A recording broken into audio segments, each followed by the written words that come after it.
everyone, this is Tim from Your 6 Tech. Today in this video, I'm going to show you how to make the text larger on your Chromecast so it's easier to read everything.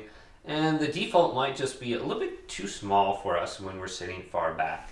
So you can see everything looks big. For me, let's go over to the right and select Settings.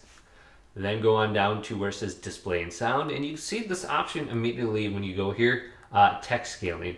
So let's go to the largest right here and just put this on.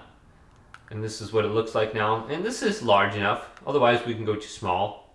And if you're maybe using like a mouse and keyboard or something like that, this would be fine. But let's go on over to the internet browser and just check this out on small. So you can adjust it under there. I think the larger option is a little nicer, the second to largest one. But hopefully this video did indeed help you out. If it did, leave it a big thumbs up and subscribe to my channel down below for more tech videos coming up next on Your 6 Tech.